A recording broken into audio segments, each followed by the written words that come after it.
Game devs. Here at Heroic Labs, we know that great gameplay is what players love, but integrating metagame features like challenges, progression, and rewards is crucial for retention and monetization. But coding them is a tedious and time-consuming process. That's why top studios have turned to Hero from Heroic Labs. Hero provides a complete suite of battle-tested metagame features that are quick to implement, letting you spend more time on the core gameplay experience. Ready to ship fully featured, engaging games? Check out Hero today at heroiclabs.com. In today's hyper-competitive digital landscape, understanding your app's journey from discovery to download isn't just insightful, it's the difference between scaling and stagnating. Enter AppsFlyer, the undisputed leader in mobile attribution and marketing analytics. They've mastered the science of making every ad dollar work harder by revealing exactly where your players come from and how they interact with your app. Their platform transforms mountains of complex data into clear, actionable intelligence that separates winning campaigns from budget-draining experiments. And I know that many of the top game companies leverage AppsFlyer and are a key partner in their success. AppsFlyer, where your app's potential meets performance.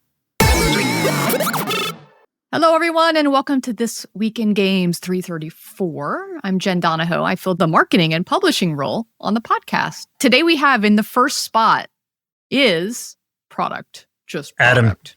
Adam Telfer. Glad to be first and in product. Yes. Eric? Eric, strategy and investing. Phil Black, monetization czar. I think you were corrected on the on Slack on the very first use of czar, even. Besides the Russian emperors. But anyway. All right, so here's what we got going on. More Crafton Subnautica drama. Maybe a little bit, not as much. I think I saw a bunch of articles drop today that I haven't had a chance to check in on. Our big one will be the Ubisoft family drama and their below expectations earnings that released this week. Webshop data from an app charge report.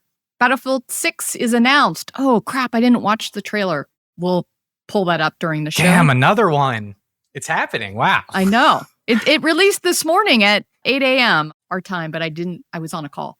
So Battlefield 6 is announced. Let's get everyone's take. I'm excited. Supervi sets to launch and Splitgate 2 sets to unlaunch. So lots going on. Adam, good to see you back. It's been a while. What are you up to? Yeah, it's summer in Canada, so it's good. As you can tell, I have a tan now, really. You're off-white? I'm off-white now. But no, it's great. Going up to cottages all the time. So we've got a family cottage. My wife's got a family cottage. So what's great is next week, going out for a while. I've been going up regularly on weekends. No, it's a good time to be in Canada right now. Oh, so that's your vibe. Cottage core. Get it. Cottage core. Lots of board games. It's good. It's good. Also a really good time to have a Switch 2 and to bring that up to the cottage and play some games up there. But yeah, it's good. I hear Donkey Kong is kicking ass on the It is. The Switch really, 2. really good game. If you guys haven't played it yet, definitely pick it up. Really interesting. Another good game. What else are you guys playing besides obviously Bonanza? It's the summer. Mobile games. Mobile games. I want to be clear. I've been playing Game of Thrones, King's Road, like a crack addict for like months. Really? And there is no one else on the planet that is playing this fucking game. And it's like watching those numbers. Yeah. It is so good though. For me, it's like the perfect game for me. I'm over 120, 130 hours at this point. It's just nutty, dude. Yeah. But you're playing on mobile. No, I am not. Certainly not. That's impossible. But I am checking in on mobile. Like it is retarded to play that on mobile. I don't know what people were thinking there, but it is actually a pretty good game on console. PC, I mean, sorry. PC? Anyway. Oh. Okay. But you're done with King Shot? No more King Shot? Oh, yeah. No, King Shot's got me by the short hairs as well. So I'm in addictive mode with games right now. So I also went to Vegas, speaking of addictions, with my son. He was supposed to play basketball, but he's injured. So we just did a kind of a bro time. We went to see the basketball summer league. We went to the Sphere, which is definitely very cool. I highly recommend. Just a video, not like a concert. The concerts are supposedly insane. We watched some UFC and did a little bit of gambling on that. But the best and the highlight was we shot guns at one of the gun ranges out there. Oh. And we shot I think he shot an AK-47, a Desert Eagle, and then a 50 cal. Dude, we both took a couple shots on the 50 cal, and it was insane. Very, very cool time. Europeans are horrified at what they're hearing. That is like the most American thing I've ever heard. You got to do it. You got to do it. Shooting range, sure. After he was injured at basketball at Vegas? May as well take him gambling. He's not allowed on the floor for gambling. Yeah, he's still too young for that. We actually purchased that UFC pay-per-view. It was a good fight. It was really good. All the fights were really good, actually. Yeah. Yeah, we enjoy the UFC in our household. Anyway, all right. So that's fun. It's time to say a prayer. Time to say a prayer, Jen. It is the 8th anniversary. Only the OGs will know of the Mario Lopez CBS Candy Crush TV show. And I don't want any King employee to ever forget this existed. I don't want any CMO to forget this existed. 9 glorious episodes of product placement. May she rest in peace. And like I posted online, next month we can do Dice with Ellen. Rest in peace, my sweet child. That's coming up on the 8th anniversary. Let us forget this piece of gaming lore. Maybe we shouldn't stop. Maybe we should stop doing anniversaries. But check out the clips online. It's a beautiful thing.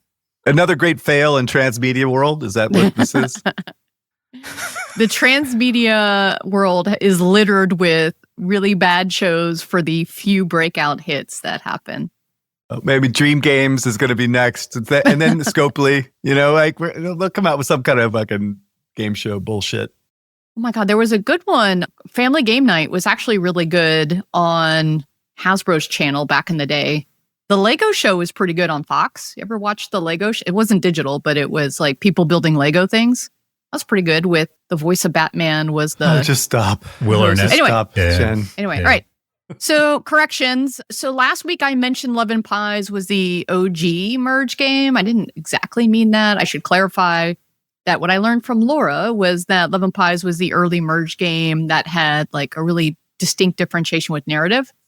Of course, things like Merge Mansion, things like Travel Town, Adam will probably correct me and go further back. I wasn't looking for the OG, but yes, I should. Jen read ahead. Come on. You got to go back even further. But God.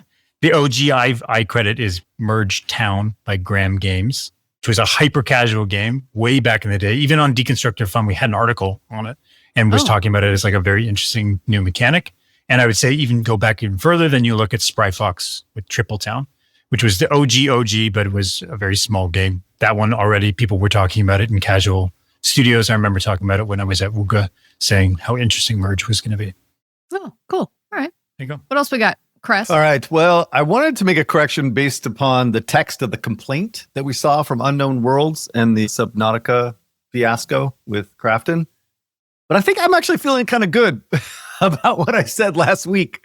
Of course, Miska's not here, so I would never frickin' ever make an apology directly to him. Is that I will concede that Miska was right and I was wrong about the idea that there are other things besides financial performance that can drive earnouts. Like, he was correct about that. Having said that, in this particular case, it is pretty clear that Subnautica was based upon revenue targets in 2025 or to date from the acquisition is what it seems like. And if you look at the complaint, it does seem like it's completely tied to this performance and not other mechanisms that Mr. Miska was trying was just like milestone related, right? Yeah, exactly. Like delivery of. And it also does imply that it's based upon total performance, not just performance of Subnautica. They just say Subnautica 2 is going to be the biggest part of that, right? So overall, it just feels like the questions remain, right? One, was the product ready? And based upon the evidence that's been put out there so far, no. Two, even if the game come out, could they have hit the targets to hit an earnout or a portion of that earnout, which is also implied in the complaint as well. So anyway, I feel pretty good about where I'm at with this so far, but we'll see how this thing drudges on and we'll get an update later. I'd say the one fuzziness here is like, I think you're right. It's mostly about the total revenue. And given that they had the flop of the previous game before that, hitting that total revenue number is going to be pretty difficult unless they launched fully. The one thing that's weird for me here is whether the founders thought that they were going to go into like an early access and then it was okay to have a bunch of rough edges and they felt like they were going to hit that mark. But Crafton has seen the market and said early access as a strategy doesn't really work, doesn't get the big splash you want. So it would be better to launch as a major product later on down the line. I imagine they're going to settle this thing pretty quickly. I don't think they want to drag this through the mud, but we'll see. I don't know. We'll see. Got it. All All right. There was an interview that dropped. GamesBeat has their new subscription VIP thing, and I didn't get a chance to read the article. I think they interviewed one of the founders, and I'm like, how can he talk if he has a complaint out there? Which is actually, it's unsealed now. So last week I said it was sealed, and then I guess either what I read was wrong or it's unsealed. So you can actually read the full complaint online if you would like to do that. Kress, as you have, it sounds like you read the whole thing. More or less, yeah. Yeah. Okay. All right. So the first topic I wanted to get to is we have a new sponsor called AppCharge. And if you don't know them, they are a mobile-focused direct-to-consumer monetization platform and web store. I think they are more mobile-focused. The report that they just released, it's on what processing 500 million in transactions taught us about D2C web stores. And primarily, they talk a little bit about mobile here, which was, really interesting. We talk about this topic all the time.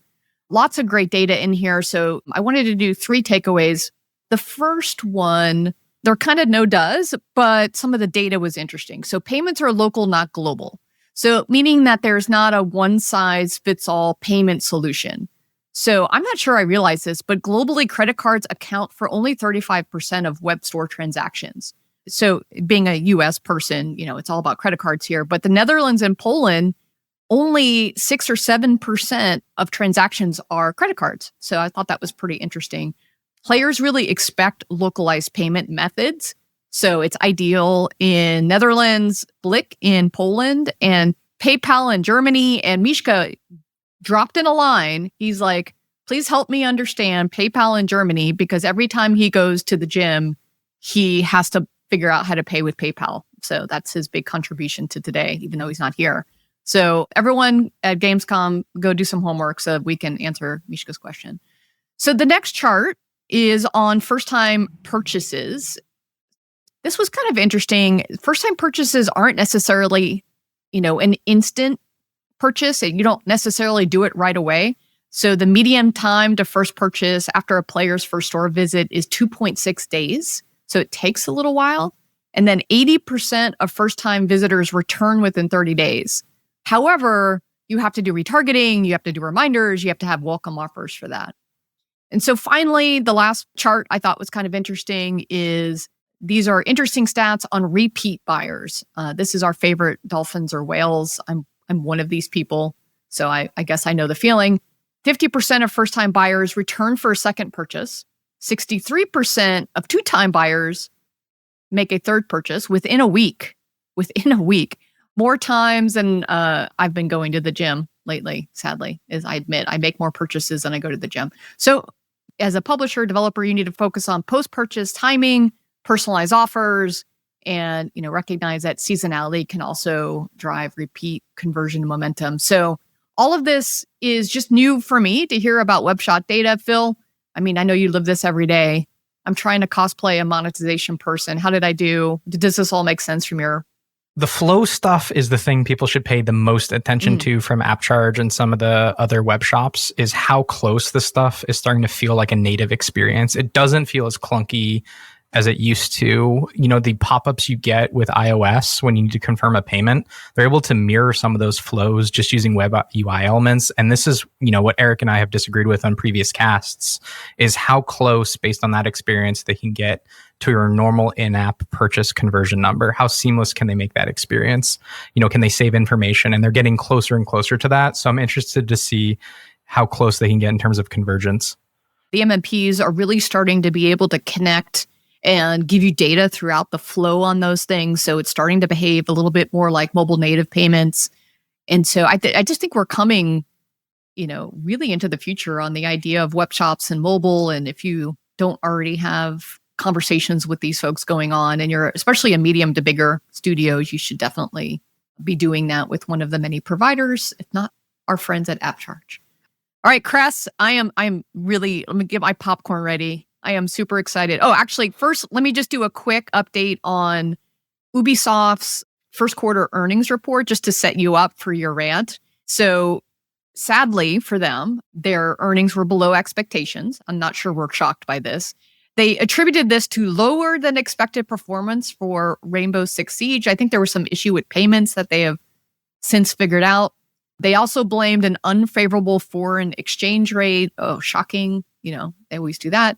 And good for them. Its back catalog and net bookings were up 4% versus the same period a year ago. And then this is the part, I kick it to you, a partnership that is now expected to materialize in Q2. Kress, tell me more about the partnership. It's ridiculous. Absolutely ridiculous. The biggest thing that they just did not really cover on this as much, and they did a little bit on the earnings, is that Assassin's Creed did well, but it didn't do well. So, I mean, they said 5 million concurrents. Like, that's not a good number for a game that big. And part of it, obviously, because they moved it out of holiday, which cut it by 40% just from the get-go, right? But also, there's a little bit of fatigue on the same game over and over again. So anyway, they also announced this. Oh my God.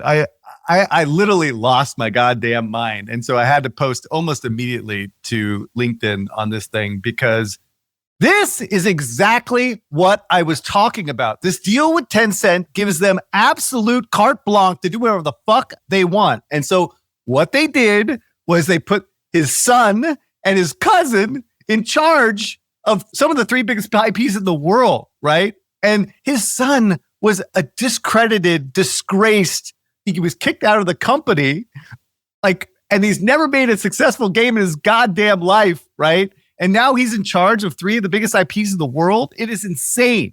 It is insane. And this is exactly what I've been talking about this whole time. And I don't like to say I told you so, but this is fucked up, right?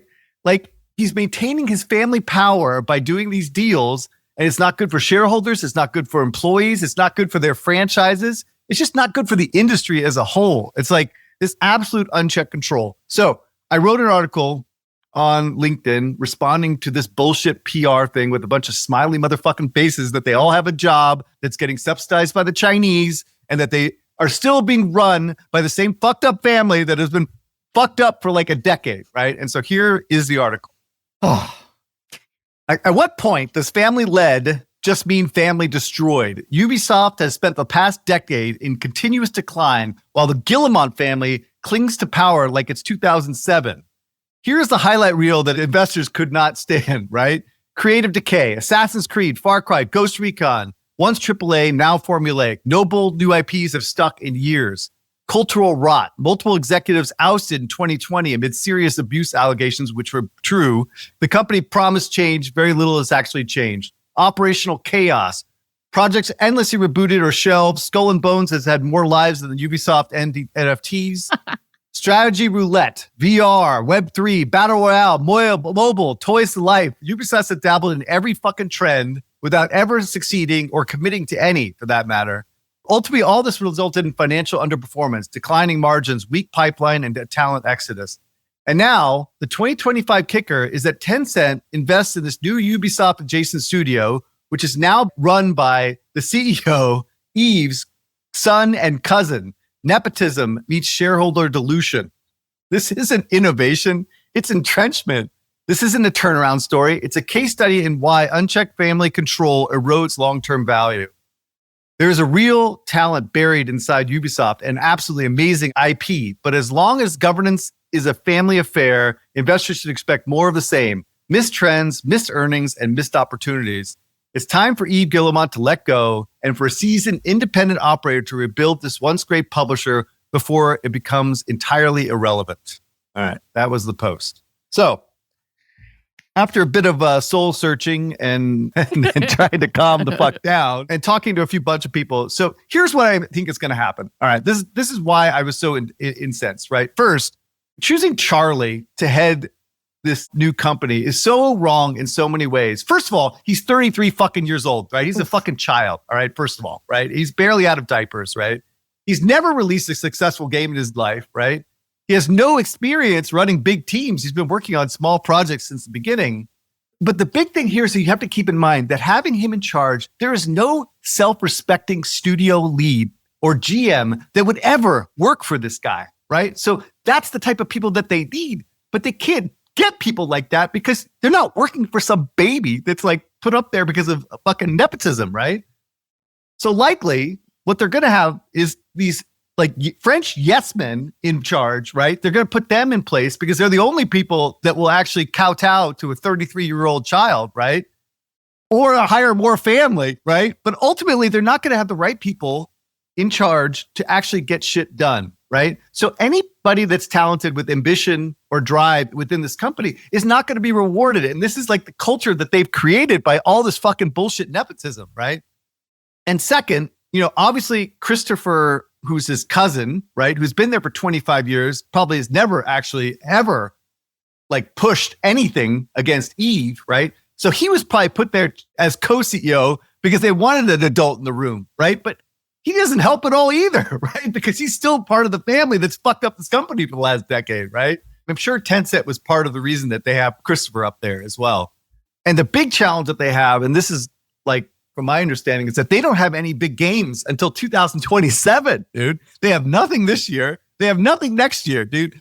Assassin's Creed is out to lunch. Ghost Recon is really far behind. Far Cry, I think, is rebooted. Like, there's a lot of things that are going on in this company that are really fucked up. So they basically will have one more shot on goal in like the 2027, maybe 2028 timeframe. And that's it. And so what I think the big thing here that Tencent is doing is that they are basically giving them enough rope to hang themselves, right? Mm-hmm. And they're going to pick up the pieces in 3 to 4 years and get these IPs for a fucking discount, right? Because there's just no way they're going to be able to execute on this with this type of leadership team. And so this is, again, really, really bad, obviously, for Ubisoft, for any of the employees that are still remaining, that still are stuck in this quagmire. And it's also bad for the industry. We want more independent publishers that are making great content. And it's just really, really, really, really, really, really sad that this is where we're at. And that is the rant for this one. Wow. I 100% agree with you. This just feels sad. And just weeks ago, you were talking about Xbox with the same tone and the same rant. It's just a sad state of the industry when we're looking at these Western publishers crumble and like all the signals they're not pulling it together. I want to make something clear here. I think this is self-inflicted, right? I think Activision managed themselves really well up to the point in which they did the dumb acquisition with Microsoft. EA has managed themselves very well, despite all the criticism people put out there. Certainly Take-Two is in really good shape. Capcom is in good shape. There's ways of doing this, right? This is self-inflicted. This is not like, blame the environment, blame the industry. This is not that. Which was obviously in all of the financial calls. They tried to make it about that, right? It's not. Yeah. Let's move forward to a company that's positive. Got shit together. They've got a game, big bet coming out. Okay, so Battlefield 6. Has everybody actually watched the trailer? I watched it while Eric was ranting. Oh, yeah. It was a I watched it. Good time to do it. TLDR, it's just a campaign trailer. No. There's nothing there. So there's nothing there? Oh, shit. I have to admit, I was a little bit disappointed because you're right. Yeah. It's just a traditional campaign thing. It is a cool campaign trailer. Looking forward to gameplay trailers. They've obviously been running Battlefield Labs all along the side here, which has been a ton of playtesting, which has gotten some pretty positive feedback coming out of it. So I think there's a lot of momentum coming behind this. I think the call-outs that I've got here is just, this is a fucking massive bet. This is a lot of studios all working together. I think this is Vince pushing as hard as he can. And I think they have the right strategy in terms of rebuilding player trust, focusing on the basics, really showing that they can execute on the core gameplay. The questions that I've got here is like some of the changes that they've been making, especially on things like movements, bringing it closer towards Call of Duty. It feels like they're bringing it closer towards Call of Duty rather than creating that kind of distinct Battlefield identity. They're still going to retain things, obviously, like destructive environments. But the things that I'm watching out for is like they're going to be going up against COD. It's still going to be very much trying to pull that market share. This year feels like a pretty good year to go against Black Ops 7, given this is Treyarch going at it for like the second year in a row, right? Yeah. Rumors all saying Black Ops 7, Treyarch has to pull out 2 games in 2 years. Feels like it's the right environment to do it. And they're doing the right things in terms of core gameplay. It's just that this is a fucking massive bet and they're going to have to, this whole potential war zone strategy of having the free-to-play battle royale all coming out at the same launch. There's just a lot of things happening all at once. So Godspeed to the team. I think this is the right bets to make. It's just the size of the bet is my big red flag here. Mm. The only couple things I wanted to say was that, this is a huge bet. They must have spent over $400 or $500 million. That's what I've seen. Like easy, dude. Like I've heard even numbers that were even higher than that from people that might know. But the timing is good in a sense because I think the interest in Call of Duty is in a lull right now. First of all, Call of Duty tech is really far behind. Like it's starting to get some tech debt in general, like in terms of visuals. So I think what this trailer is definitely articulating is that the destructible environments idea that Battlefield's been kind of known for. And so that was kind of like in the entire trailer was just things like just getting destroyed. It is good for them to just go like point blank, like we are fixing what you're saying is wrong in Call of Duty Black Ops 6, right? Yeah. So things even like high tick rate servers, really strong server technology, all that kind of stuff should help. Now, of course, the last alpha that was supposedly coming out last week was canceled because of tech problems on the server side. Let's hope that the alpha and the open beta they should not do the alpha if it's going to show bad, right? This is going to be a really critical moment for them to shift the narrative on the game and get people excited. So So I'm actually relatively bullish. I do think they're doing a great job on the marketing side. I think it's early enough to build up the buzz for, I think, what's probably in October. Did they actually announce? Yeah. I was going to say, I also really like the buzz building to this. There were some LinkedIn posts, like I saw Laura Miele's post, who's the president of EA, saying, hey, the trailer is dropping on Thursday. They know how to build buzz. And I think the naming, Battlefield 6, awesome, keep it clean. Like, we understand what we're getting. We're getting the next iteration of this franchise. So as I was researching all of this, there were some leaks, as there will be. So the release date and pricing were both leaked. So it is Xbox, PlayStation, and PC all on October 10th. Call of Duty tends to be in that same zone. So I wonder if they're coming out before. And then, of course, I pulled this for Phil because I know he loves his deluxe editions. Quote, the game will be available in standard edition as well as Phantom edition. Contrary to some rumors, the Phantom edition is not a collector's edition. It is rather a deluxe edition, exclusively digital, including additional in-game content. No early access will be granted. Both editions will be available simultaneously on October 10th. So this is from a leaked report. And then the pricing, I guess it was leaked in Europe. All this is in euros. So it is 79.99 euros with the Phantom edition coming in at 29.99 euros. That's kind of weird. So this should make it a $70-ish price point. So this is interesting timing because I don't know if you saw the pricing change that Microsoft did on Unknown Worlds 2, where they actually moved the price from 80 down to 70. Microsoft came out and said, we're focused on bringing players incredible worlds to explore, and we'll keep our full-priced holiday releases, including Outer Worlds 2, to $69.99 in line with current market conditions. So there's a question on whether Microsoft is backing down some of the releases to $70. The way that they wrote this phrase is that you could think that this was going beyond just that. And we'll keep our full price holiday releases, including Outer Worlds 2, to 70. So there is some thought that this could extend to other titles, not just Outer Worlds.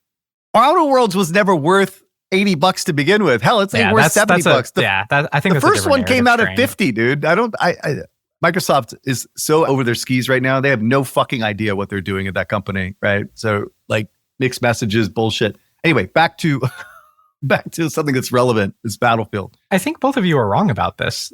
I get on the face of it that, there's a lot of capital that's been invested here, but that to me is de-risking this, not increasing the risk here. Like EA's mistake has been under-investing in Battlefield. Like the house that Bobby built for Call of Duty was built on the 3 rotating studios that all had 3-year dev cycles to go out and make their game. It was brilliant, right? He got yearly releases, but each studio still had 3 years to make the game. DICE was stretched way, way too thin after Battlefield 4. You remember they had Battlefront 1, Battlefront 2, Mirror's Edge was hanging out the tail end of that. And there was Battlefield 5. EA did a lot of damage to DICE, and they have admitted that. They admitted that to the studio, but they never took corrective action. And apparently corrective action is now taking this franchise away from DICE Stockholm. I will tell you, people here are very demoralized about what's happened. Byron, who's the VP they hired from Call of Duty, is now under Vince. They're running this game out of LA. And I think that's pretty depressing for Sweden. But I think EA took way too long to get this to the right amount of capital investment to compete. And I think to your point, Eric, this is the right timing, right? Because the 1 year that Battlefield beat Call of Duty in terms of sales was when Call of Duty was the weakest and Battlefield was the strongest. That was Battlefield 1, which had a novel setting as well. And that was when Advanced Warfare came out. And that was one of the weakest Call of Duties of all time. I think there's a real shot that they can pull this off here as well. Like Vince is competent. Like every time, there's an investor call, Andrew Wilson is always trying to like name drop Vince. Investors are always asking about it. Like, what, is Vince on the project? What's Vince doing? What's doing? I've heard Vince has been involved. I mean, this is still Byron's game by and large. But I would say the only other concern I have about this game is whether or not, first of all, there'll be a live service. I don't think Respawn is actually as talented as you might expect at executing against live services. Apex was a shit show, and don't forget, they hired Lee Horn to do the monetization because they still didn't understand that. And I do wonder if they're going to fuck up the monetization for this one. I haven't heard amazing things, and I've also heard in terms of competency that the single player is an absolute shit show. And I've been surprised that they led with that trailer. I've been curious whether or not this thing was even going to make it to launch, and they're going to do the Delta Force. Let's do it afterwards. But that's a pretty bold bet to do the trailer for the single player first. Well, they always do that though. They always do that, showcase the tech and showcase the visuals, and then the multiplayer comes later, which I think is exactly what's happening. But if there was slippage risk on the single player, I wouldn't have started with a narrative-focused trailer. I would have shuffled the multiplayer one. Right. I mean, I'm not contesting the idea that the single player is going to be terrible. Like, it's always been terrible. Like, there's never been really good. Well, that's not true. Bad Company was good. But, like, Battlefield's never really nailed the single player stuff. But I don't think people give a shit. Yeah, and you remember 2042 didn't have that. And I think part of that is getting back to justifying the box price, especially with a higher entry box price. I think you need this on the back of the box for sure. I think they'll fuck up the live service themselves. But I still think there's been this growing category of large-scale warfare FPS games on Steam, Hell Let Loose being a really good example, which has a decent TAU right now. We're looking at Steam, Xbox, and PlayStation's hovering around 100K. The war for Battlefield in terms of live service is always for the crusty Germans because that's like half the audience. And a lot of crusty Germans are like on Steam and they're playing these more realistic military sims. And so I do wonder, as like more of these kind of like AA large scale Battlefield games start to take up share where DICE has kind of fallen down, I have no doubt that Battlefield 6 is going to sell a shit ton of copies and make a lot of money. And I think it's a real threat to Call of Duty. I just still wonder if they've solved any of the live service problems. And I think it's slipping farther and farther away from them. But if they go to this Warzone model and they try to do day and date, isn't that adding risk to that? I think it will sell well, and I think it will show against Call of Duty especially. But then does adding the Warzone kicker here now mean that now we've added risk to that upfront big unit sale? You mean the Battle Royale free-to-play mode? That's unconfirmed? That's unconfirmed. Let's just say maybe it's a thing. You mean in terms of execution risk or in terms of like reducing the sales of the box game? Yeah, like Warzone didn't do it until like 6 months after launch. I think that's a fair concern. I mean, look, you still kind of can back into the shareware model where you can still upsell people on the base SKU through that mode, which is what DMZ did pretty effectively, right? Like they basically used it as a Call of Duty portal to upsell you not only on just like the most recent entitlement, but all the entitlements. Buy 6, buy 5, buy 4. Yeah, no, I'm just saying like if you're like, hey, I think it'll sell well, but the live service component is the thing where I'm shining the most risk. They've just upped that risk by saying, okay, now we're going to be free to play at launch. Speculating. Well, let's say this free to play thing might come later, right? If it does, then I think that's the right strategy. Yeah, especially I'd be the risk surprised is it was there. day and date. Yeah, just to be clear, like back to what Jen was asking. So generally Call of Duty comes out later. So they're intentionally trying to get this thing out before Call of Duty. Yeah. Like that's pretty obvious, right? Yep. And the beauty behind that is that they could double dip in the sense they could go for the launch and get as much revenue as possible. And then during holiday in November, you can actually reduce price and try to push it there and perhaps maybe release Warzone or something like that. So I mean, all this shit feels very, like the right strategy. Is like you launch early in October, you hit Black Friday, you get the sale during when Call of Duty's hitting its hype. You're now a better game than them, and then you've got a free to play version coming in January as a big beat. Yeah, exactly. And so like this is all, it seems very, very contrived and part of the plan. And so yeah, more power to them. I mean, they know what they're doing. Hell, I mean, these guys have been doing this shit for a long time. Philip, I actually do. That is a really, really good take in the sense that you're right. They made the right investment. They threw everything at this fucking thing. Yep. Finally, right? It's not underinvested at all. So Yeah. the question has always been, is that you have all these teams working simultaneously on one product. Can they actually pull it together in a meaningful way? All the different like disparate teams, and it looks like it is coming together. Maybe. That's So a better we'll see. articulation of the risk, which like I haven't played the game yet, so I don't know how it feels. I've seen a campaign trailer and I've heard good things from these labs, but let's see the beta. Let's play it. Let's see how they've been able to pull all those pieces together. They're not going to innovate on anything. They're like, this is going to be very safe execution. Like even the modern setting is a very safe execution. I'm just like, I want to feel I want to feel these 5 studios have actually pulled it all together, and it's going to be ready for an October launch. Well, according to the internet, Call of Duty Black Ops 7 is rumored to be releasing on November 14th. So yeah, that's usually wow, that's way late. Actually, Yeah, last that year was is October 20th. That's boy. really not good. That smells trouble. I tell you, dude, that look, I'm not bagging on Microsoft like constantly. I am bagging on them constantly, but like they're off their goddamn game right now, dude. They're like, this is bad news bears if they come out that late, you know? Yeah, that seems really just ridiculously late from what they normally do. And especially if maybe, do you think that was because of originally with GTA 6? Most years it's late October, so like 25th, 28th. And then Modern Warfare 3 was November 10th. Vanguard was November 5th. Black Ops Cold War was November 13th. It's within the range, but it's always unfortunately, the Sledgehammer games that are typically later in November. Yeah. Yeah. Not when you have a real competitor for once coming out, you know?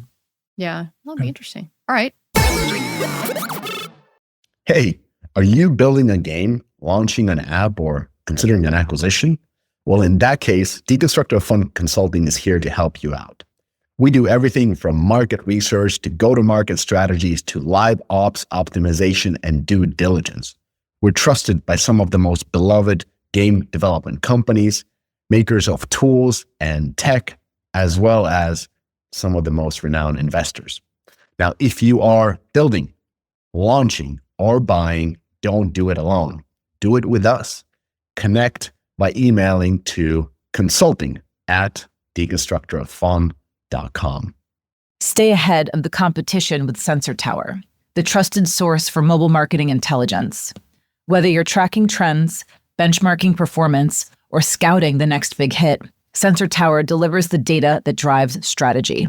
Dominate the charts with Sensor Tower. Web stores, you've seen what good looks like, but have you experienced great?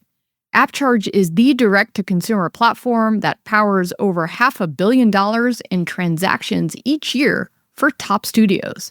They're not just another vendor. They're backed by Supercell and built by monetization veterans from Moonactive, Playtika, and other industry giants who understand the difference between merely functional and the truly exceptional. What sets them apart? Deeply personalized web stores with custom-designed offers, industry-leading monetization features, seamless in-game payment integration, and a robust SDK. While 70% of top-grossing games already have web stores, the ones scaling the fastest are doing it with AppCharge. Ready to transform good into great? Learn more at appcharge.com.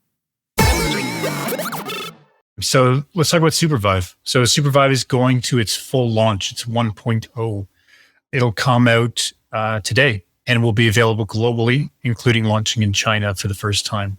So I think when we first talked about this, like Phil, you were talking about this being the kicker, that like, hey, even if this thing doesn't find traction in the West, they've got the partnership with NetEase. They will be able to launch in China. That's where the real MOBA market's going to come. In rearview mirror now, we can see like there is really zero Western traction. And at least from my experience with relaunching games, you can create a spike, but will they have actually fixed the retention issues? Can they actually get to a meaningful size? No, this is 5K. Just a reminder, Supervive is a MOBA done by a bunch of ex-League of Legends leadership team. Yep. VC backed, yes. But yeah, like 5K so far. Obviously, we'll see how this trends throughout the day. It's already rising, I will say that, to be fair. Yeah, and like with time zones, yeah. We'll track, but like I don't think this is going to be a massive relaunch that they can get the scale, that matchmaking is going to be in a good state, that now all of a sudden there's going to be real Western traction. I just think relaunches don't really effectively work unless you can really launch the game completely new. It feels like a full 1.0 launch. Is it a relaunch or just like a full launch going from early access to full launch? It's a full launch. Everybody thinks of this thing as a full launch, right? Like the reality is when you first launch is your launch. I'm sorry. Like even if you try to hide it as like a beta, yada, yada, people treat it like it's your first launch and it's your best lever to grow. This is why PC console is fucking hard, because the reality is your first launch is your real launch and you got to get that right. I agree. Nothing more to add. Beautiful, Adam. Well There we done, Phil. Thank you All for right, that. I got the Phil seal of approval. I'm feeling good today. Next one, Splitgate 2. So after the surprise launch in June, Splitgate already is now unlaunching. I think we covered this in the past. They did that kind of lead up open beta that would go right into launch. They did not get any sort of sizable scale in terms of CCU. This is the DAU coming right from their launch. They didn't reach any real scale and then immediately started shark finning down because especially things like matchmaking liquidity. So unfortunately, this is just going to be another one of those cases similar to a Supervive, similar to a Spectre Divide. And this studio is just making that call as quickly as possible. When it relaunches, this will be the third Splitgate launch, ladies and gentlemen. You have the original Splitgate launch. You have the Splitgate 2 original early access launch. Then what? You got a redo. This is the redo Battle Royale one. So, oh my God, what are you even doing here? I think this is embarrassing because again, we got to go back to like what the bar is for success. You know, what does it mean to be successful? And right now we're looking at a run rate monetization engagement matrix. So, you know, let's take some average DAU numbers. Let's take some ARPDAU numbers. Let's multiply them together and let's get a run rate. And so you need to have 300,000 DAU at a 10-cent ARPDAU to do 10 million in revenue per year. Yeah, but that's fucking nothing. Like 10 million in revenue. Fucking nothing. That's and why that's it's the bar, in red. right? Like you can't even afford the servers. Exactly. And right, cosmetic economies can hover around that 10 to 20 cent mark. And so this is the lift we're talking about in terms of the trade-off between monetization and engagement. And Eric, this is something you and I have agreed on this podcast multiple times, is that HD is searching for the alternative to cosmetic-based economies that get them out of that ARPDAU range into healthier ARPDAUs that can support lower DAU numbers that they can sustain on and build businesses. And they haven't figured that out. That is the main barrier for even games like this. Like the fact that you can't win with 100,000 DAU in HD to me is heartbreaking. We have to figure out how we're going to build a model to solve that. And I just haven't seen anyone try. Pay to win. You know, Well, like if you're talking about at the 100K DAO scale, like you just cannot do it with cosmetics. Even if you could pull off the Valorant level of monetization unit metrics, you're still not at a viable scale. The other thing here is matchmaking. You're mostly looking at PvP games. They live or die based on matchmaking health. Bots and stuff like that can help, but it doesn't solve the issue. So even at that like 200, 300K DAU, proper matchmaking that's skill-based, that's getting the right players together, keeping that win rate, that is impossible at that scale, which is why you just see anything that can't get that immediate scale up front loses that matchmaking. Retention decays quickly over time because matchmaking just gets worse and worse and worse. Self-fulfilling prophecy. All right, the next one, Phil. Next depressing story. We're on HD these days. Mobile's coming back, ladies and gentlemen. Don't worry. But we have to cover Wildgate. This is from Moonshot Games, which is one of Dreamhaven's studios. And if you know Dreamhaven, remember that's Mike Morhaim's studio, the founder of Blizzard. And they had released Linked, which is a game they published from FuzzyBot. So that was third party, but this is one of their first party studios. From what I understand, there's around 50 employees on this, and I had around a 5 to 4 year dev cycle. So again, they've shipped a game. Congratulations. Thank God the pros can actually ship a game.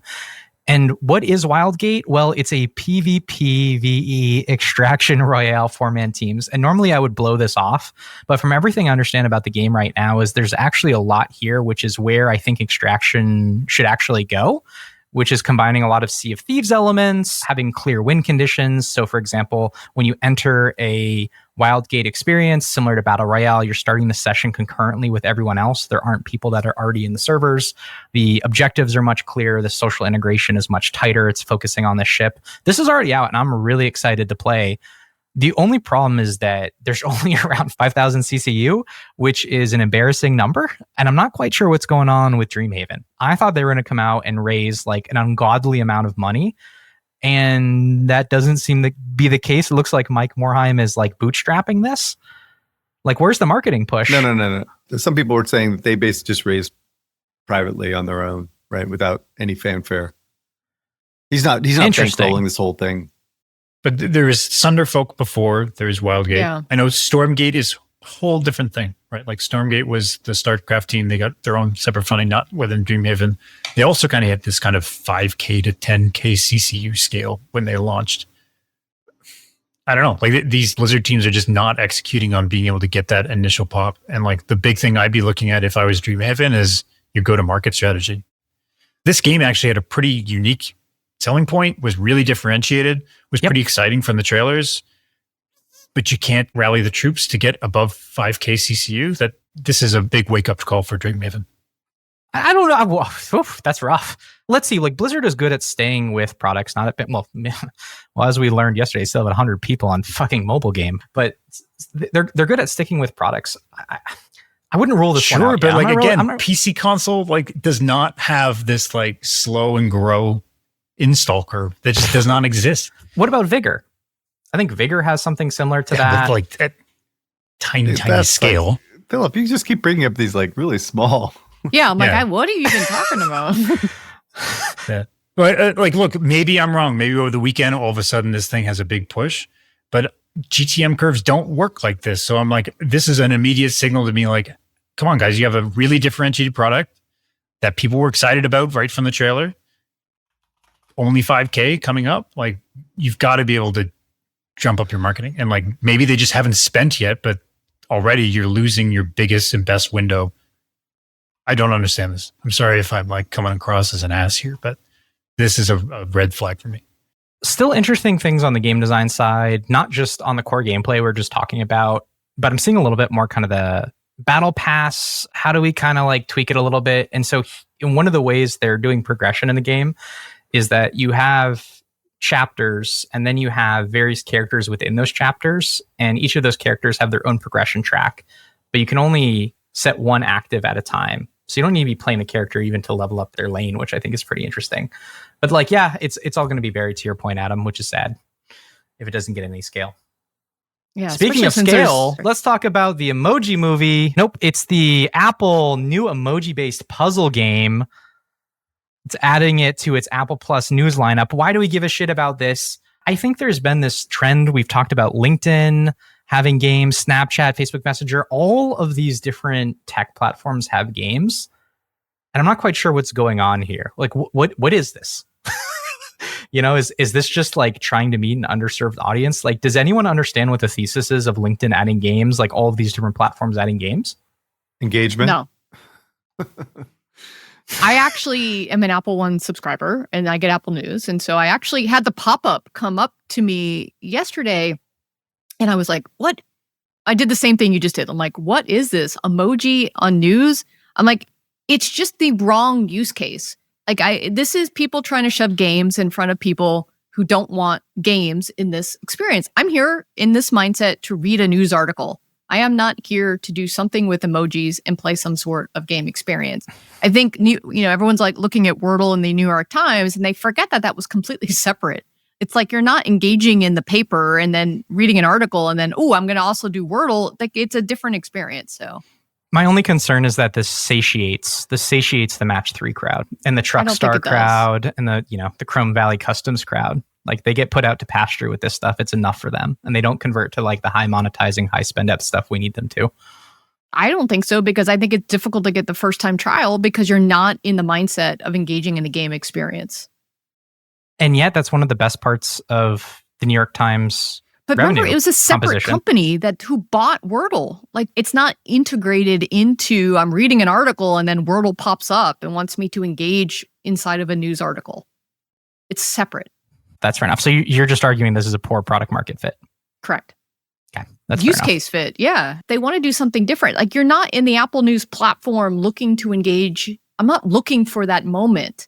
I'm looking for something completely different. LinkedIn is the same thing. I'm not looking to play a game with my work friends when I'm looking for Kress's latest rant. Yeah, but I mean, look at Telegram has, Telegram Instant Apps that just has so many goddamn users. Not only that, WeChat games, so many goddamn users.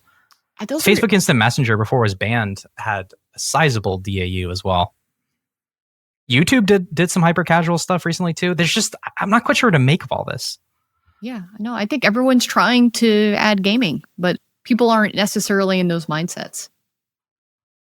All right, everyone. Thanks. That's it for the week. See you next week. Later, skater. You did it. You made it to the end of the episode. As a fan of the show, it would help us out if you'd subscribe and leave us a review on the podcast service of your choice. Those stars and likes, while a small action on your part, mean a lot to us and help to grow the show. More importantly, are you a member of the Deconstructor of Fun Slack group? If you have 5 years or more of games industry experience, go to deconstructoroffun.com/Slack and apply to join.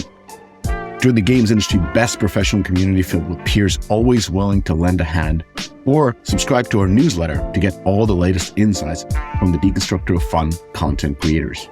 Thanks for listening.